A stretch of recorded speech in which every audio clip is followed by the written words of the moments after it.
तो दोस्तों कैसे हैं आप सभी। मैं पूरी उम्मीद करता हूं आप सब बहुत अच्छे होंगे।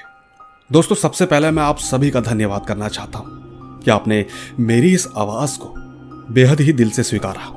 मैं अक्सर लोगों के मैसेज पढ़ता हूं जो कि इसी चीज़ की तारीफ करते हैं। पर खैर, अगर आप पहली बार मेरे इस चैनल पर आए हैं और पहली बार ही मेरी आवाज़ सुन रहे हैं तो चैनल को अभी सब्सक्राइब करके बेल बटन ऑल पे कर लीजिए।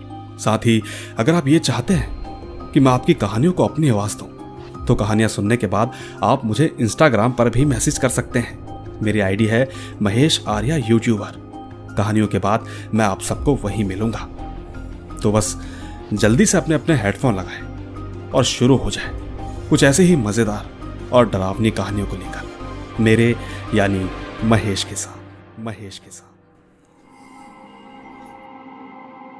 दोस्तों मेरा नाम लूसी है और यह घटना मेरे साथ हाई स्कूल के दिनों में घटी थी। जब मैं हाई स्कूल में पढ़ती थी तब मेरी चाची के पति, उनकी डेथ हो चुकी थी। उस वक्त हम सभी बच्चे थे। चाचा अपने 4 बच्चों को छोड़कर चले गए थे। वो समय भी बड़ा अजीब था। लेकिन इसके कुछ महीनों बाद चाची ने एक ऐसे व्यक्ति से शादी की जिसका स्वभाव बहुत सख्त था। सच कहूं तो उसे किसी से भी कोई प्यार नहीं था। और तो और उनके 4 बच्चे उससे बहुत डरते थे। उनमें से बीच वाला मेरी उम्र का था जो कि घर के सारे काम करता था। खैर ये सब छोड़िए, आते हैं अपनी सीधा कहानी के ऊपर। ऐसी ही एक रात मैंने उनके घर पर सोने की योजना बनाई। रात के लगभग 7:30 या 8 बजे हम मूवी देख रहे थे कि अचानक उसी वक्त बिजली भी चली गई। रोशनी ना होने के कारण हम एक दूसरे को बिल्कुल नहीं देख पा रहे थे। दूसरी तरफ यह हो सकता है कि चाची लालटेन जलाने के लिए शायद रसोई में गई हो, क्योंकि मुझे नहीं पता। एक तो उन दिनों इन्वर्टर का बहुत कम प्रयोग होता था। उसी बीच मैंने उन्हें उस लालटेन को पकड़कर जाते हुए देखा जिस पर पहले से ही ढक्कन लगा हुआ था। वो ठीक उनके घर के पीछे जा रही थी जहां पानी की टैंकी थी। मैंने तुरंत उनका नाम पुकारा, जिसे सुनकर वो मुड़ी और कुछ सेकंड के लिए देखती ही रही। मैंने ठीक उनकी आंखों की तरफ देखा। उस वक्त उनकी आंखें बेहद अजीब सी चमक रही थी और कुछ शायद साइज में बड़ी भी थी। उन्होंने मुझे कुछ सेकंड के लिए देखा और आगे की तरफ चली गई। मुझे लगा कि शायद वो इस बात से परेशान है कि हमने उनकी मदद नहीं की, या शायद कुछ और भी हो सकता था। मैं अभी भी बात करते हुए उनके ठीक पीछे पीछे चल रही थी। मेरी दूरी यही कोई 10 या 12 कदम के बीच की होगी। लेकिन जब मैं उस पानी की टंकी के पास पहुंची तो वहां पर घुप अंधेरे के अलावा यकीन मानिए कुछ भी नहीं था। मैं अभी इस उलझन में थी कि आखिर मैंने ये क्या देखा। यकीन मानिएगा कुछ समय के लिए मैं एकदम चुपचाप हो गई। ऐसा लगा कि मानो जैसे किसी ने मुझे अपने वश में किया हो। इसके कुछ देर बाद जब मुझे होश आया तो मैं वापस रसोई की तरफ भागी। जब मैं ठीक घर की रसोई में पहुंची तो मैंने चाची को वहीं पाया। मैं बिल्कुल हैरान थी कि आखिर जो उन्होंने कपड़े पहने थे और जो कि मैंने अभी अभी बाहर देखे थे उसमें जमीन आसमान का फर्क था। इसका मतलब साफ था कि मैंने जिसका भी पीछा किया वो ये तो नहीं थी। साथ ही जब उन्होंने मेरी ओर देखा तो मानो मैं जैसे सम्मोहित हो गई। उनकी आंखें बहुत डरावनी और गोल थी। मैं डर के मारे वापस कमरे में आ गई। मैंने अपने चचेरे भाइयों से पूछा कि मैंने उन्हें अभी बाहर देखा था, लेकिन ये यहां रसोई में कैसे आ गई। दोस्तों जवाब दिल दिला देने वाला था। उन्होंने कहा कि मां तो पूरे समय रसोई में ही थी, तुमने शायद किसी और को देखा होगा। दोस्तों उस वक्त मैं इतना डर चुकी थी कि मैं बिल्कुल नहीं समझ पाई। आप यकीन मानिएगा उस रात मैं बिल्कुल नहीं सो पाई। हालांकि यह उस रात वाली घटना मेरे लिए आज भी एक अनसुलझी पहेली है। अब आपको यह कहानी कैसी लगेगी मुझे नहीं मालूम। बस आप इतना जरूर बताइएगा कि आखिर वो क्या था। धन्यवाद। तो दोस्तों देखा आपने, ये थी लूसी की कहानी जो कि नागालैंड से उन्होंने हमें भेजी है। सच कहूं तो मुझे इस बात की सबसे ज्यादा खुशी है कि मेरी आवाज न जाने कहां कहां तक पहुंच चुकी है। ये सब कुछ बस आपकी ही मदद से हुआ है। बाकी आपको इनकी कहानी कैसी लगी नीचे कमेंट्स में जरूर बताइएगा, क्योंकि मैं ले चलता हूं आपको हमारी आज की दूसरी कहानी की तरफ। आइए सुनते हैं। दोस्तों, मेरा नाम नितिन है और मैं इंजीनियरिंग की पढ़ाई के लिए बेंगलोर आया हूँ। यहाँ पर मेरा एक दोस्त भी है। माफ़ कीजिएगा, मैं उसका असली नाम नहीं बता सकता, तो ठीक अभी के लिए उसका नाम मैं राजेश रख देता हूँ। अब आगे मैं आपको राजेश की तरफ से कहानी सुनाता हूँ। सभी को जय श्री राम। मेरा नाम राजेश है। मैं नितिन की तरह आपकी कहानियाँ सुनता हूँ और मैं पिछले 1 साल से आपका सब्सक्राइबर भी हूँ। दोस्तों, ये घटना मुझे मेरे दादाजी ने सुनाई थी। उन्होंने बताया था कि ये घटना उनके किसी रिश्तेदार के साथ घटी थी। उनका नाम प्रशांत जी था। प्रशांत जी एक स्टेशन मास्टर थे। 1988 में उन्हें पहली बार स्टेशन मास्टर की जिम्मेदारी सौंपी गई। सच कहूं तो वो अपने टाइम के बहुत ही लक्की व्यक्ति थे। उस वक्त उनके बड़े ऑफिसर उनके दोस्त ही थे, और तो और स्टेशन पर काम करने वाले एक कर्मचारी उनके खुद के छोटे भाई भी थे। खैर, चलते हैं एक्चुअल घटना पर। 1988 नवंबर का महीना, शनिवार की सर्द भरी रात। मैं और मेरा भाई अक्सर रात के समय में अदरक की चाय पीते थे, और ठीक उस रात भी हम दोनों प्लेटफॉर्म पर बैठकर चाय पी रहे थे। उस वक्त हम दोनों की नाइट ड्यूटी थी और ठीक समय रात के 12:30 बज रहे थे कि अचानक टिकट काउंटर से एक शोर शराबा सुनाई दिया। मैंने तुरंत अपने भाई से कहा कि अरे छोटे, ये अचानक इतना शोर शराबा कहाँ से? छोटे ने कहा कि भैया शायद बाहर टिकट काउंटर की तरफ से ये आवाज आ रही है। मैंने कहा कि अच्छा, जाकर देख इतना शोर कौन मचा रहा है। भाई ने कहा ठीक है, और वो ये बोलकर चला गया। दोस्तों, इसके ठीक 2 मिनट बाद मेरा छोटा भाई भागता हुआ आया और कहने लगा कि भैया जल्दी मेरे साथ चलो। मैंने उससे कहा कि क्या हुआ, तूने कहीं भूत तो नहीं देख लिया? मैं ऐसा बोलकर थोड़ा सा हंसा था। भाई ने कहा कि भैया चलो मेरे साथ। वहां टिकट काउंटर पर एक औरत जोर जोर से लगातार रो रही है। इसके बाद हम दोनों भागे तो वहां वो औरत सच में रो रही थी। दूसरी तरफ टिकट काउंटर के टिकट डिस्ट्रीब्यूटर ने आकर कहा कि साहब मुझे जल्दी से शहर जाना है, वहां मेरे पति का एक्सीडेंट हुआ है और उन्हें वहीं के हॉस्पिटल में भर्ती किया गया है। साहब किसी भी तरह करके मुझे जल्दी से अभी की किसी भी ट्रेन का टिकट दीजिए। सामने खड़े इंसान ने कहा कि अरे ये छोटा स्टेशन है, यहां अभी कोई भी ट्रेन नहीं मिलेगी। कल सुबह 7 बजे आना, उस वक्त ही तुम्हें ट्रेन मिलेगी। सामने खड़ी अम्मा ने कहा लेकिन साहब रात को अक्सर मैंने कई ट्रेन को यहां से गुजरते हुए देखा है। मैंने तुरंत जवाब दिया अम्मा वो एक्सप्रेस ट्रेन है, यहां नहीं रुकेगी। अगर तुम्हें वही ट्रेन से जाना है तो ठीक दूसरे स्टेशन पर जाना होगा, जो कि यहां से 30 किलोमीटर की दूरी पर है। दोस्तों, तब जाकर मैंने कहा हाँ ये ठीक कह रहा है अम्मा, यहां से रात में ट्रेन नहीं मिलेगी। मैंने मेरी बात खत्म ही की थी कि अम्मा ने तुरंत कहा कि साहब अगर वो ट्रेन यहां से गुजरती है तो आप उसे रोक सकते हैं, यह आपका अधिकार भी है। मैंने कहा कि अम्मा सुनो, ऐसे हम बिना वजह के किसी भी ट्रेन को नहीं रोक सकते। अगर ऐसा होता तो हम पहले ही ये काम कर देते। दोस्तों, ये बात सुनने के बाद अम्मा जोर जोर से रोने लगी। कहने लगी कि अरे कोई मदद करो मेरे पति का एक्सीडेंट हुआ है, मुझे उनके पास जाना है। वो लगातार फूट फूट कर रोने लगी। मैंने चुपचाप अपने भाई से कहा, मैंने कहा कि यहां से चुपचाप भागो। अगर हमने इसकी बात मानी तो हमें काम से हाथ धोना पड़ेगा। हमें ठीक जल्दी से अपने कैबिन में पहुंचना चाहिए।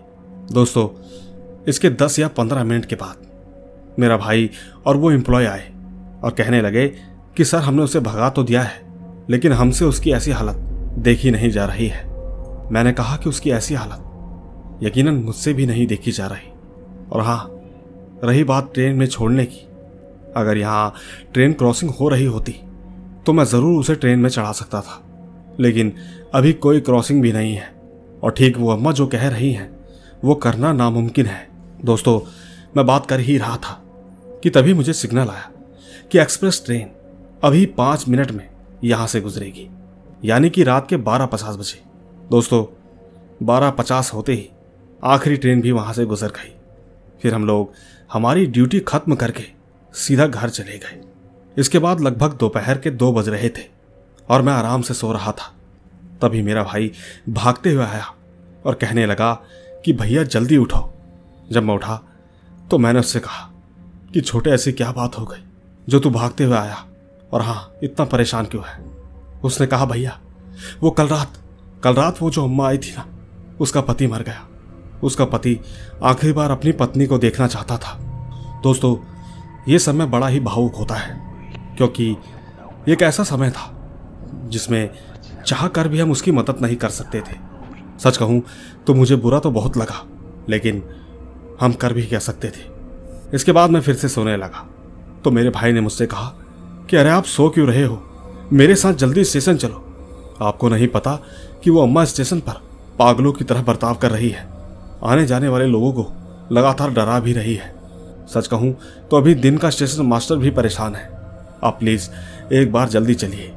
दोस्तों, इसके ठीक बाद मैं और मेरा भाई स्टेशन पर पहुंचे। उस वक्त मैं जैसा सोच रहा था, नजारा उससे भी ज्यादा भयानक था। अम्मा ने गुस्से में आकर किसी आदमी का सर फोड़ दिया था। सच कहूं तो ये सब कुछ सुनकर हम दोनों डर गए। मैंने अपने भाई से कहा कि ये तो कुछ ज्यादा ही भयानक हो गया है। मैंने कभी नहीं सोचा था कि ऐसा कुछ भी हो जाएगा। दोस्तों, यहां तक तो सब कुछ ठीक था, लेकिन उसी बीच अचानक वो अम्मा आकर मेरा गला पकड़कर बोलने लगी कि मैं तुझे बिल्कुल नहीं छोड़ूंगी, तू ही मेरे पति का हत्यारा है। दोस्तों, ऐसा कहकर उसने मुझे इतनी जोर का धक्का मारा कि मैं सीधा जाकर ट्रैक पर गिर गया।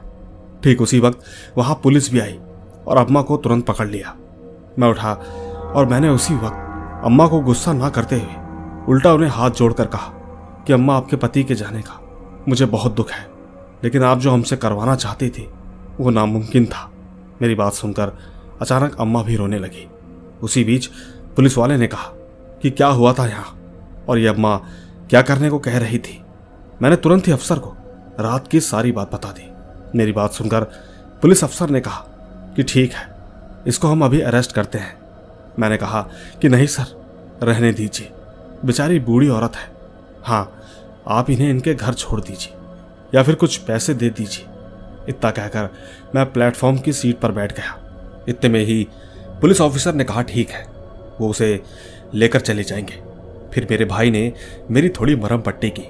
उस वक्त मुझे थोड़ा सर और पैर पर दर्द हो रहा था। फिर धीरे धीरे समय आया हमारी ड्यूटी का। मैं ठीक रात के 12:50 पर एक्सप्रेस ट्रेन को सिग्नल देने के लिए बाहर आया। दोस्तों, उसी बीच अचानक मैं क्या देखता हूं कि वही अम्मा ट्रैक पर खड़ी है और मुझे गुस्से में देख रही है।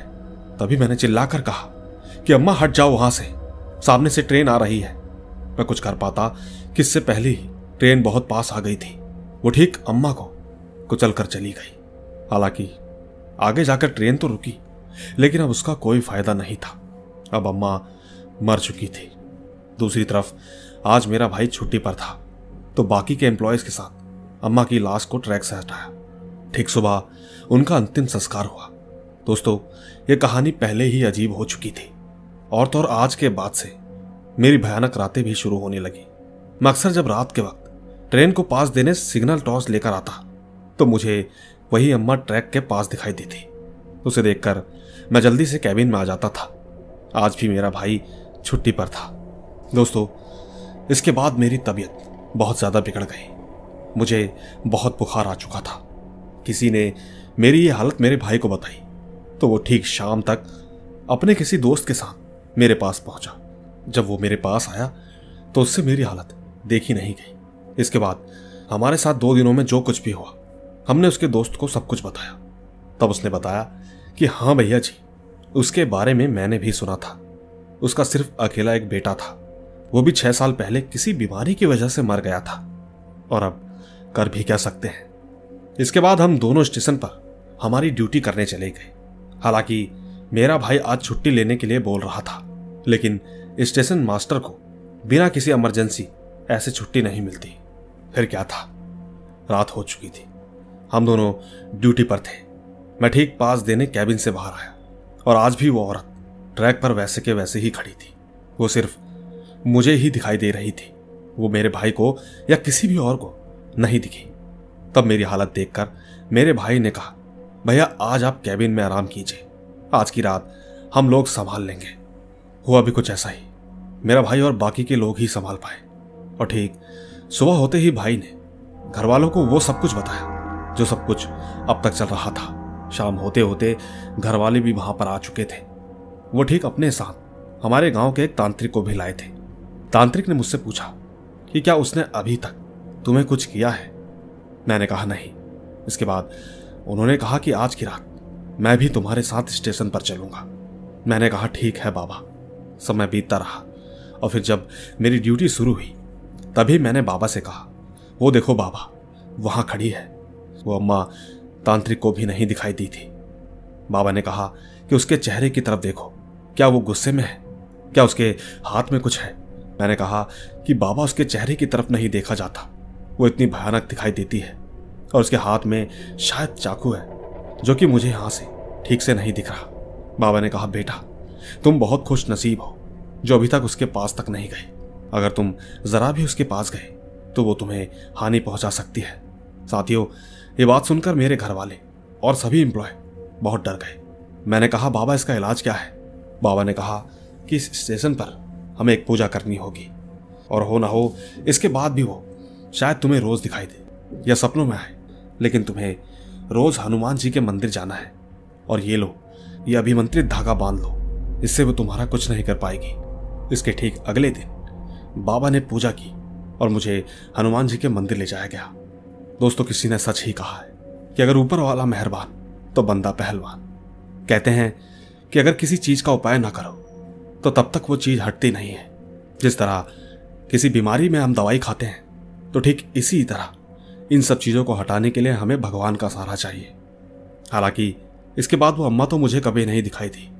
हाँ, पर एक दो बार वो मुझे सपनों में दिखाई दी थी, जो कि शायद नेचुरल था, क्योंकि कई बार हम ऐसी चीजों को बार बार जब देखते हैं तो वो हमें सपने में भी नजर आती है। हालांकि मेरी जिंदगी एकदम ठीक हो चुकी थी और आज मैं बिल्कुल नॉर्मल हूं। धन्यवाद। तो दोस्तों, देखा आपने, ये थी नितिन जी की भेजी हुई कहानी। इस कहानी को मैंने उनके पात्रों के पॉइंट ऑफ व्यू से सुनाया है। उम्मीद है आपको ये कहानी जरूर पसंद आई होगी। बाकी मैं ले चलता हूं आपको हमारी आज की तीसरी कहानी की तरफ। आइए सुनते हैं। महेश जी नमस्कार। मेरा नाम संदीप कनौजिया है और मैं अपने साथ हुई एक सच्ची घटना आप सभी को शेयर कर रहा हूं। मेरी उम्र 30 साल की है और एक घटना आज से 22 साल पुरानी है। मैं अपनी दादी का बहुत दुलारा था, तो एक बार दादी के मायके में शादी थी। उस वक्त जून का महीना था, तो दादी मुझे और मेरी बुआ की लड़की को अपने साथ गांव ले गई। मेरा गांव कानपुर के रमाईपुर टू मजवान रोड पर है। जब हम ठीक गांव पहुंचे तो दादी अपने भाई भाभी से मिलने लगी। उसी बीच मैं अपनी बहन के साथ गांव के दूसरे बच्चों के साथ खेलने लगा। मैं खेलते खेलते खेतों की तरफ दोपहर में निकल गया। वहां पर एकदम शांति थी। घूमते घूमते हमने खेतों के बीच एक आम का पेड़ देखा। दोस्तों, वो पेड़ तालाब के बीचों बीच था। हम ठीक खेतों पर पड़े मिट्टी के ढेलों को फेंककर आम तोड़ने की कोशिश करने लगे। हमने 8 से 10 आम तोड़ दिए थे। ये सब देखकर हमें लालच आता गया और हम लगातार और आम तोड़ने लगे। उस वक्त खेतों के चारों ओर सन्नाटा था। आसपास कोई आदमी ना कोई जानवर, सिर्फ झिंगोरों की आवाज। इसके बाद जैसे ही मैंने अगला पत्थर उस आम के पेड़ की तरफ फेंकना चाहा तो अचानक एक अजीब सी चीख ने मुझे रोक दिया। ऐसा लगा कि शायद ये सिर्फ मैंने ही सुना था। मैंने सोचा कि मेरा वहम होगा, लेकिन मैं आम तोड़ने के लिए जैसे ही निशाना लगाता तो वो चीख मुझे शायद आम नहीं तोड़ने का इशारा कर रही थी। अब की बार मेरी बहन ने भी उस डरावनी चीख को सुन लिया था। अब मैं और मेरी बहन दोनों डर चुके थे। हमने देखा कि दूर दूर तक कोई नहीं है। हमने ठीक वहां से दौड़ लगा दी। जब हम अपने घर पहुंचे तो ये बात मैंने सबको बताई। दादी ने हमें बहुत डांट लगाई और लोगों को बताया कि उस जगह पर अनजान शक्ति रहती है। दोस्तों, इसके बाद मेरी बहन को थोड़ा बुखार आया, मगर धीरे धीरे वो ठीक हो गई। नहीं मालूम कि आखिर उस जगह पर जो कुछ भी था, मगर उसने हमें कुछ नहीं किया। वो शायद एक इशारा था वहां से चले जाने का। और यकीन मानिए, वो आवाज और वो चीख सच में हमने महसूस की थी। बस इतनी ही थी ये कहानी। तो दोस्तों, देखा आपने, ये थी संदीप कनौजी की कहानी, जो कि इनके साथ बचपन में घटी थी। दोस्तों, ऐसी कई जगहें हैं जहां पर इस तरह की घटना होती है। बाकी उम्मीद करूंगा कि आपको इनकी कहानी जरूर पसंद आई होगी। आइए ले चलता हूं आपको चौथी कहानी की तरफ। आइए सुनते हैं। दोस्तों, मेरा नाम दीपक है और मैं महाराष्ट्र में औरंगाबाद जिले से बिलोंग करता हूं। आई होप मेरी स्टोरी छोटी सी है मगर एकदम सच्ची है। तो ठीक बात है 2018 की, जब सर्दियों का मौसम था। तब मेरा घर और मेरी बुआ का घर बिल्कुल पास पास था, यही कोई 300 मीटर के डिस्टेंस पर। मेरी बुआ के 3 लड़के थे, तो मैं और मेरी बुआ, मेरी और उनकी बहुत गहरी बॉन्डिंग थी। बाकी मैं अपने बारे में बता दूं कि मेरे घर में माता पिता और एक भाई और बहन है जो कि मेरे से छोटे हैं, लगभग 6 या 7 साल। खैर, बुआ के घर के सामने खेत था और खेत के बाजू में एक किराना शॉप थी। किराना शॉप के आगे एक खाली सा मैदान। हम सब अक्सर वहां पर क्रिकेट खेलते थे। वैसे उस किराने शॉप के आगे 3-4 बबूल के कांटे के बड़े बड़े पेड़ थे और कभी कभी हम उसकी छांव के नीचे गोटियां भी खेलते थे। हम अक्सर वहां डेली खेलते थे। तो ठीक ऐसे ही एक दिन हमें खेलते खेलते शाम के 7 बज गए। समय भी बहुत ज्यादा हो चुका था, साथ ही अंधेरा भी। तब मुझे घर जाने से डर लग रहा था। दरअसल सच्चाई तो ये थी कि मुझे घर जाने से डर नहीं लग रहा था, बल्कि मुझे लेट हो चुकी थी और घर जाता तो मां मारती। इस बात से मैं ज्यादा डरा हुआ था, पर मैं करता भी तो क्या। डर के कारण मैं बुआ के घर पर जाकर सो गया। बुआ ने मां को कॉल करके इन्फॉर्म कर दिया। बुआ के घर पहुंचकर हमने खाना खाया और खाना खाने के बाद थोड़ा बाहर बैठ गए। मैं और बुआ के लड़के हम सब 12 बजे तक बहुत सारी मस्ती करते रहे और फिर 12 बजे के बाद हम अंदर जाकर सो गए। दोस्तों, एक बात आपको और बता दूं कि मेरी बुआ की कंडीशन बहुत वीक थी। उनका घर में बस एक ही रूम था जिसमें वो रहते थे। वहां सोने के लिए भी एडजस्ट करना पड़ता था, इसीलिए मां मुझे उनके घर ज्यादा रहने नहीं देती थी। पर खैर, जब 3 बजे मेरी आंखें खुली तो मुझे वॉशरूम जाना था और वॉशरूम घर के बाहर था। वैसे बुआ के घर के बाहर से ग्राउंड और किराना शॉप दिख जाती थी। मैं ठीक बाहर की तरफ चला गया। मैंने अंधेरे में देखा कि किराना शॉप की तरफ, जो उसके आगे 3-4 बबूल के पेड़ थे, ठीक उसके नीचे एक औरत बैठी हुई थी। वैसे सच कहूं तो मुझे कुछ ठीक से नहीं दिख रहा था और तो और मैं आधी नींद में भी था। मैंने जब आंखें मसलकर उसे देखा तब मुझे ठीक से दिखाई दिया। मैंने देखा कि वो औरत वहां पेड़ के नीचे बैठकर मेकअप कर रही थी। उसके हाथ में शीशा था, वो ठीक उसमें अपना चेहरा बार बार देख रही थी। सच कहूं तो उसे देखकर मैं हक्का बक्का हो गया। मुझे सर्दियों में भी पसीना आने लगा। उसने सफेद कलर की साड़ी पहन रखी थी और उसका चेहरा पूरी तरह सफेद था। जब मैं बदहवास होकर कुछ समय तो उसकी तरफ देखता ही रहा तो अचानक उसकी नजर मुझ पर पड़ी। एक तो पहले ही मैं डर के कारण हिल नहीं पा रहा था, मगर उसे देखने के बाद यकीन मानिए मैं अपनी जगह से बिल्कुल नहीं हिल सका। देखते ही देखते वो अपनी जगह से उठ गई और मेरी तरफ बढ़ने लगी। मैं हिलने की कोशिश लगातार कर रहा था कि तभी अचानक मैं अपनी जगह से हिला और जल्दी से घर के अंदर चला गया। मैंने कंबल अपने फेस पर पूरा ढक लिया और ठीक जल्दी जल्दी में दरवाजा बंद करना भूल गया। मैं जल्दबाजी में दरवाजा बंद करना भूल गया। इसके कुछ समय बाद मैंने कंबल से थोड़ा निकलकर बाहर देखने की कोशिश की। यकीन मानिए मैंने जो देखा वो देखकर मेरी चीख निकल गई। मैंने देखा कि वो औरत दरवाजे के बाहर खड़ी थी। उसे देखकर ऐसा लग रहा था कि जैसे उसके शरीर में हड्डी ही नहीं है, बस वो हवा में तैर रही है। उसके मुंह पर मैंने जानवर का मांस देखा। ये सब देखकर जब मैं चीखा तो आवाज सुनकर घर के सभी लोग जाग गए और मेरी तरफ देखने लगे।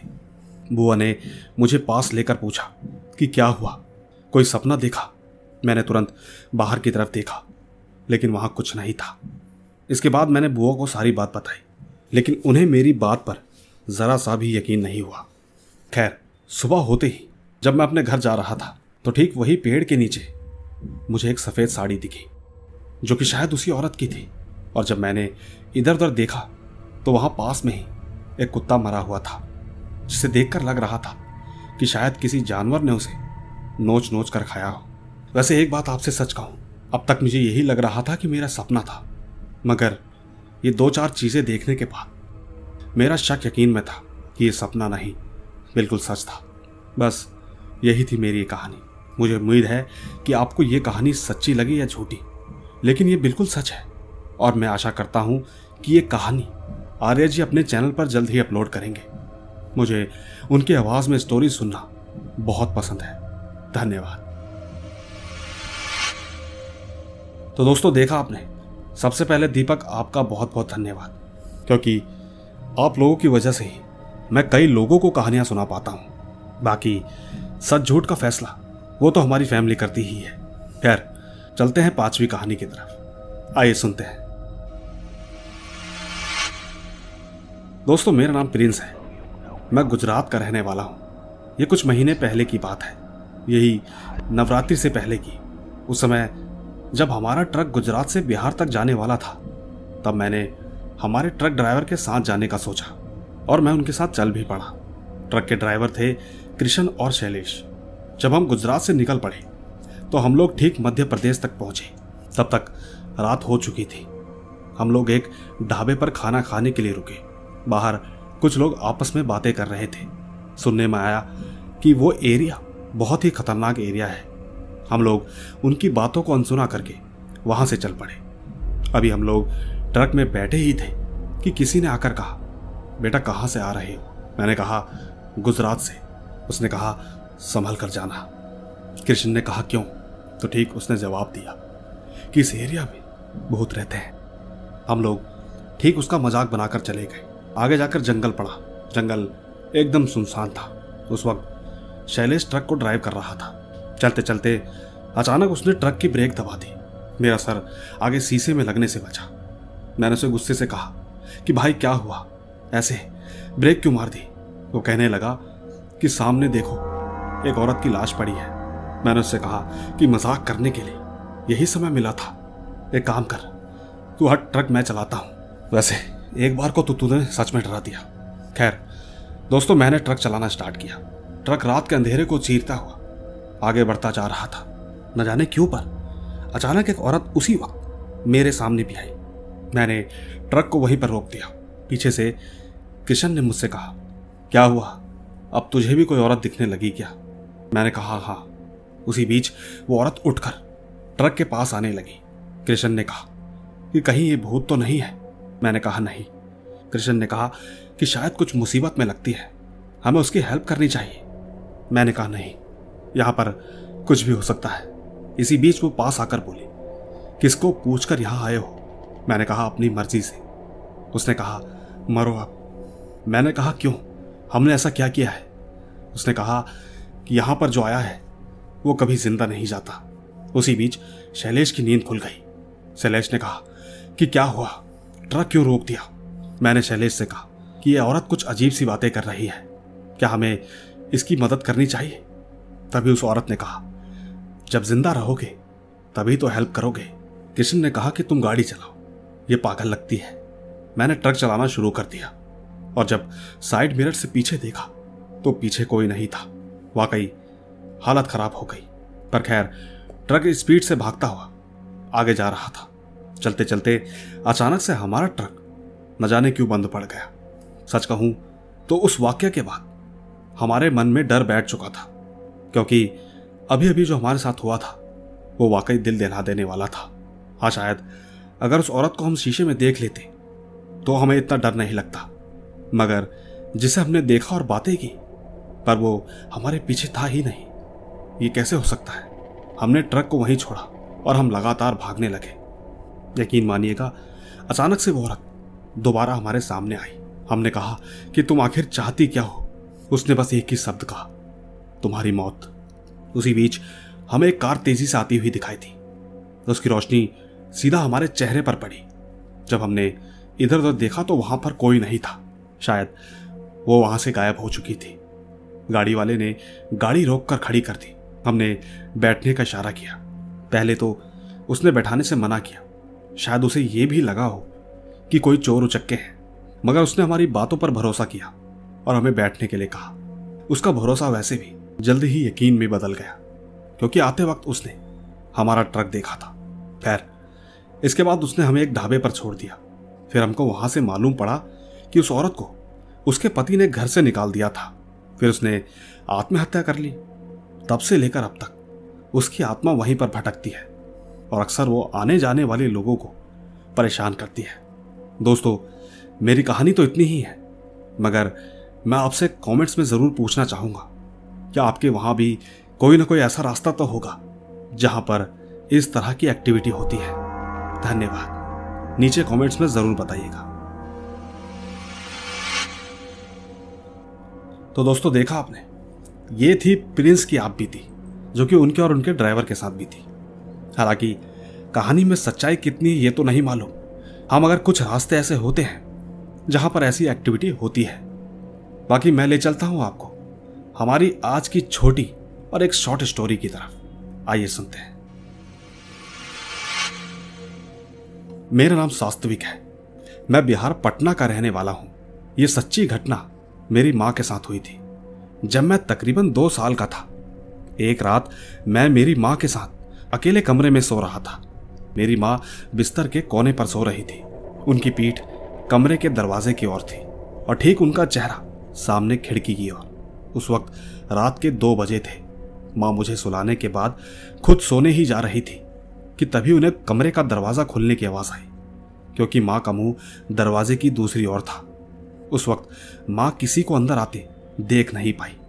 एक पल के बाद मां को ऐसा लगा कि जैसे किसी ने उनके हाथ पैर और पूरे शरीर को पकड़ लिया हो। यहां तक कि मां चिल्लाना चाह रही थी, लेकिन उनके मुंह से आवाज तक नहीं निकली। ऐसा लगा मानो कि जैसे वो गूंगी सी हो गई। 10 मिनट तक मेरी मां तड़पते रही। फिर उन्होंने भगवान को याद करते हुए हनुमान चालीसा मन में पढ़ना शुरू किया। देखते ही देखते ऐसा लगा मानो कि जैसे कि जो अदृश्य हाथ मेरी मां को पकड़ा हुआ था उसने अचानक छोड़ दिया हो। मां की आवाज भी एकदम से वापस आ गई। दोस्तों, हमें आज तक नहीं पता चला कि वो हवा या कुछ साया था। अगर आपको पता है तो नीचे कमेंट जरूर कीजिएगा। धन्यवाद। तो दोस्तों, देखा आपने, ये थी हमारी आज की कुछ कहानियां। मुझे उम्मीद है आपको ये सभी कहानियां जरूर पसंद आई होगी। बाकी अगर आपको ये कहानियां जरा सी भी पसंद आई हो तो कहानियों को लाइक, शेयर और कमेंट्स तो जरूर ही कीजिएगा। बस तब तक आप अपना और अपने परिवार का ख्याल रखें। चलता हूं। Bye bye.